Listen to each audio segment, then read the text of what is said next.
So finally doing the how to use a sewing machine video after like how many months? So we're basically going to show you how to use it. I mean, I'm not going to do anything fancy, but kind of just the basics. So how do we start? Okay, so generally you'll have your needle position here. This wheel up here, it literally says needle position on this sewing machine. Some of them do, some of them don't. And this is just Singer heavy duty. Okay, so this is in the leftmost position. You can reposition it to the center here, and then one more over. So ideally this is for depending on the width of how you need to sew something, or if it's in a certain position. This is actually very helpful. You also have this button up here for the width of how you want your stitching. So you generally want to keep it in the center, which is about 3. Depending on what you're doing, if you have to do like a ruffle or something, your width will change. It really just depends, and then that will also go into what this is here is the length. So it's kind of like how long the stitches are. Yeah, so generally the space between them. Yeah, so generally you want to just keep it kind of in the middle, so a decent good length.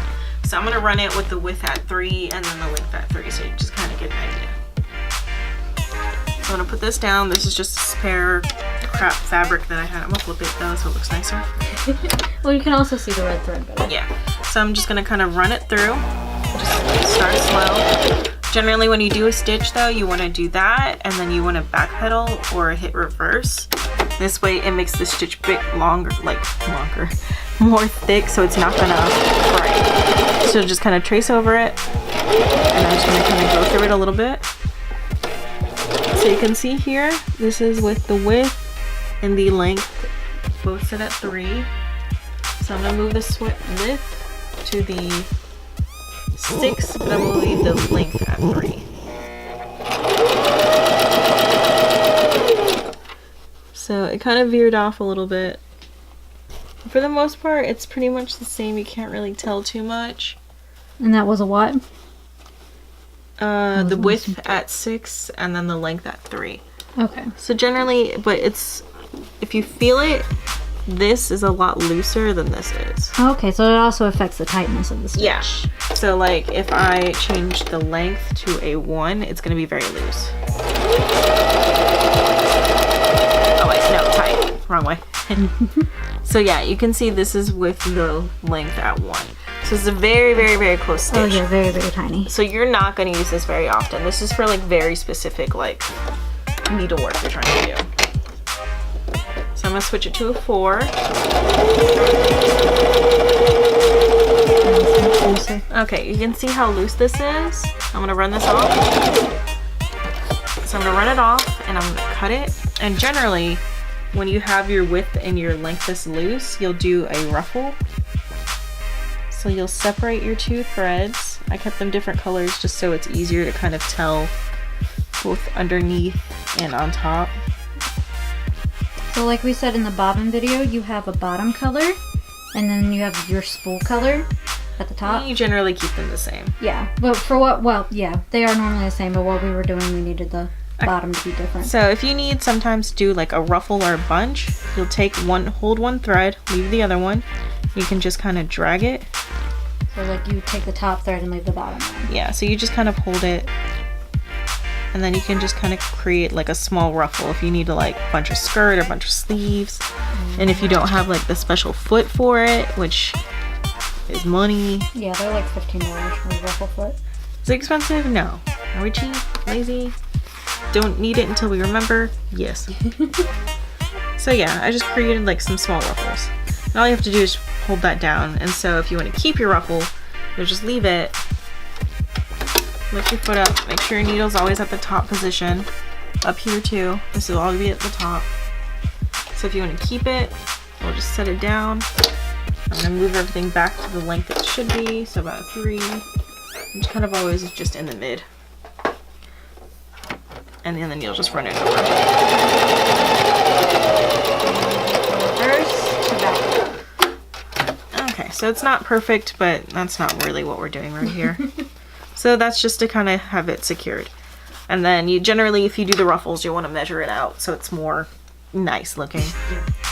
So how do you change the needle up and down and all that? You want to, okay, so if you have to change your needle out. Or just up and down, how you just did. Oh, okay, so on this machine, the foot pedal is, bloody hell, now I can't find it, is in the back, right here. So this is the up position, down. You never run your machine while it's up, ever. Some machines, the foot pedal will be more toward the side or more on this side. It really just depends on the machine. Like, it took me a while to get adjusted to it being right here compared to the last machine I was using. Yeah. You have your widths here, which are very important depending on what you're doing. So let's say... They have numbers on it, but you can't see it from here. Yeah, it's very helpful though. Yeah. So if you want to keep your edge at a certain width and to keep it straight, that's what helps you the most. So let's fold this over. And let's say I want a close stitch to the edge. So I'm gonna actually have it where it's on the 10 here, this line. I'm gonna keep the fabric on that line. And then I'm gonna move the needle position over, say to the very far left. That's good. You always don't wanna start off too fast. And like you control the speed with the foot pedal, and that's just how much pressure you put on it. It's like driving. Yeah, it's a lot like driving. It's like the gas pedal. Like if you want to go faster, you press harder. If you want to go slower, you lift up your foot. Okay, so yeah, like I did just a little basic hem just now. And it's a little okay. I might actually move the width a little bit. Maybe with 4. I think that'll be better. That's not too bad. And then say if I wanna, well, I should have did this on the other side. Let's see. Now sometimes, oh Jesus. Okay, so let's say you wanna do a fold over hem. So you have it here. Lift up your needle. And you use a little, what do you use on that side? Oh, this is your, I can get over there. Ow. Death. This is just the wheel that controls the needle position that I have up and almost at my hand. Don't stop your hand. Do not run your hand through the machine. Okay, so I want just a small thing. I'm just gonna move this over to the center. I'm just kind of eyeballing it here because it's not really important. So I'm just gonna do a really loose stitch through this.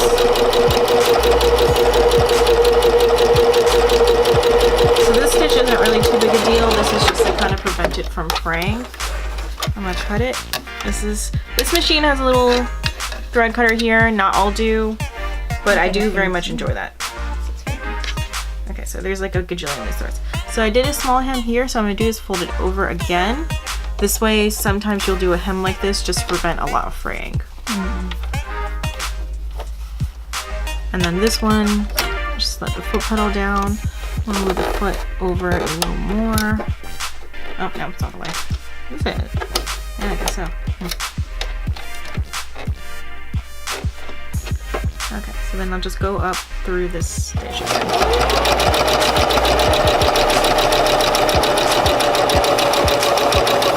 I'm just following along the line up here, along with the line of the needle. Generally, you want to pin and measure out everything, but then you just have a nice, simple little hem here, minus all the other stuff. And that's good. And this machine, and a lot like other machines, have various type of positions and different designs that you can do your thread on, depending on what you need it to do. Like this is good for a button. This one here is good if you want it to make sure it doesn't thread, like it doesn't fray. Oh, so like it goes on like the outside? Yeah, it doesn't go on the outside, not like a serger. God, I don't want a serger. Those are expensive. Yeah, they are. But these are really nice depending on the kind of design that you want and what you need it for. So like, say I'm gonna move it to this one here. With this machine, I'm gonna set it to the green, because the black, which is what the setting is on now, you have the green setting, which is here, and then the red setting is here. So let's say I want to use the green one. So I'm gonna switch it to green. And then we're going to run it under, just to kind of give you an idea of what different threads shapes look like. And it's gonna take the speed of it going versus just a regular straight stitch is gonna be different. Faster or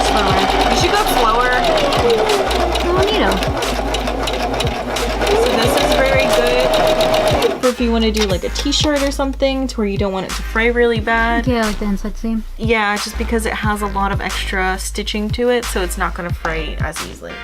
So I'm going to switch it really quick to the red version of the same position. Sometimes it's double sided. Or reversed.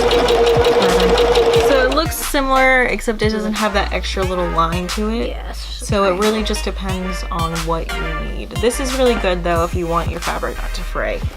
Just like if you look inside of like any t-shirt versus like a serger, it looks somewhat similar, but this is what a serger would look like. Yeah, it does the edge. It does the edge for it. If you don't have that, this is really nice. Just to kind of fill in the gap. And I got the heavy duty one because I work with heavy duty materials more often than not, and it's good for lighter ones too. Yeah, it's good. But and they're like the starter ones that are only like $60, $70, like Brother or things, which are fine too if you're not using like leather and vinyl and denim and definitely do like your that. research on the machine though, and just kind of look at reviews like anything. Yeah. And honestly, like this fabric has a lot of give. So when you're sewing, say this fabric right here, it stretches this way, but it doesn't stretch this way. And that's on the bias or? It's generally on like, yeah, I couldn't remember the word. I vaguely remember Thank you. the things you've told me. Yeah. Like, I'm also learning this machine as well. This is my first sewing machine. I've stitched by hand beforehand.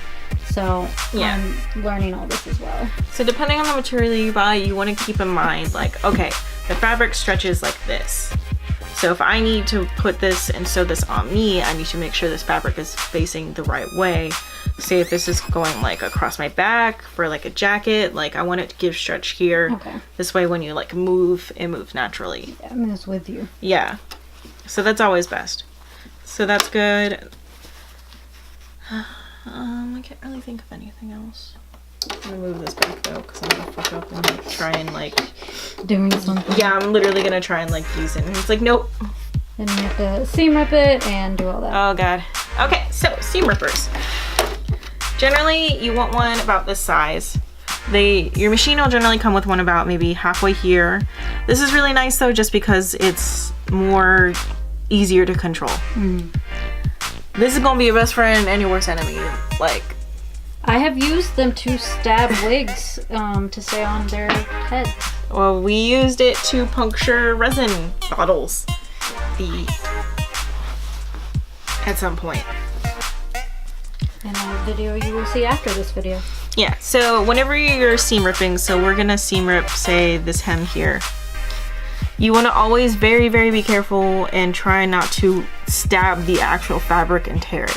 Depending on the fabric, it is very, very difficult to seam rip. Like Like, on vinyl, you have to be very You have to be careful. super careful, especially if materials like vinyl like this.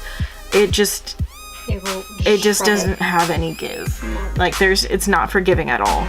So if I just like poke it, like that's staying there forever. Yeah. Like it's not going anywhere.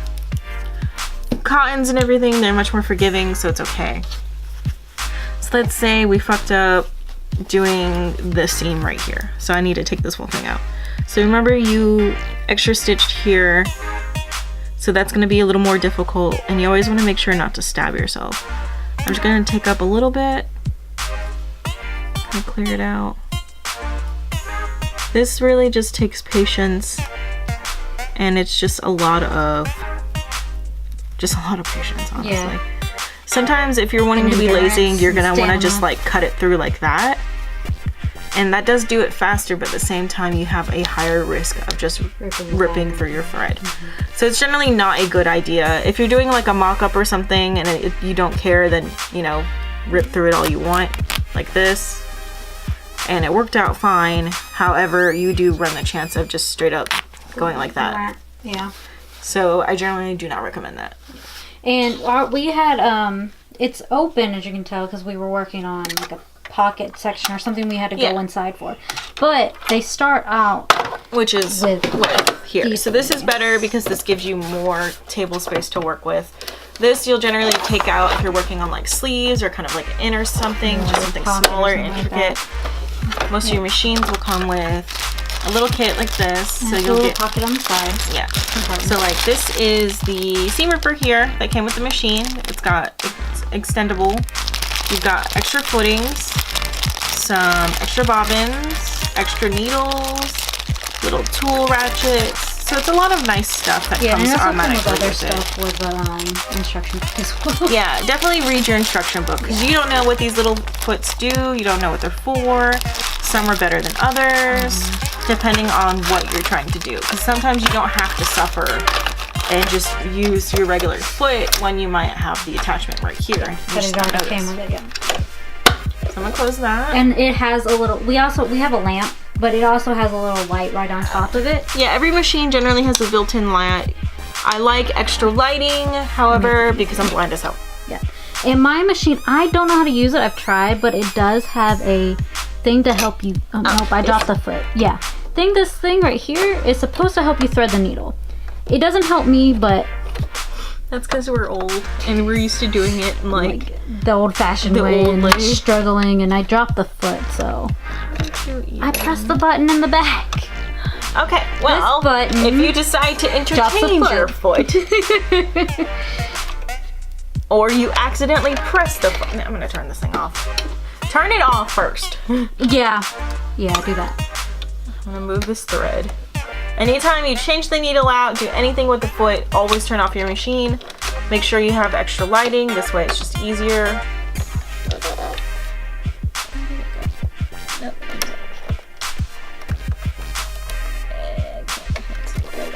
Okay, and it just kind of pops in and out. So that's for the stylo. That's fine. Here, this little screw up here is where you change your needles out. Depending on what you're working on, you're gonna change out your needles. So this is just a general purpose needle. If you're working with like silks or anything, you want a specific needle for that. Even just leather, you want a heavy duty type needle. Because even the machine is heavy duty. If your needle isn't, it's not gonna cut it and you're gonna break your needle, and that can either veer off and hit you, or it's just not fun. And it can honestly potentially bust your machine. Yeah. Which I've done. Which you don't want. Alright, is there anything else we should know about? That's just the general basics that I can think of, because we've already done threading. Yeah. Your tension is nice. When I did this ruffle here, you want to generally loosen the tension so it's easier to do the ruffle. Otherwise, you'll just kind of leave it at what it's at. So in the middle as well? Yeah, it's pretty... Well, this one's kind of toward the end. Actually, tighter or looser? Yeah, that's why your machine hates me. I'm gonna leave it at like 4.5. Okay. We'll see. It's something you want to play with. You want to kind of play with it, see what your preference, see what you're sewing, kind of feel it out and be like, okay, these are the settings that I feel like is good for what I'm sewing. Just use some like scrap fabric, some not inexpensive thread. No, yeah, just go to and just play around with it. And that'll do. Yeah. Okay. I like this in general. Turn it off. Hold on a second. Yeah. Alright, so yep, that pretty much covers how to use the machine. Yeah, and yeah, hopefully this was helpful. And I will see you guys later. Bye!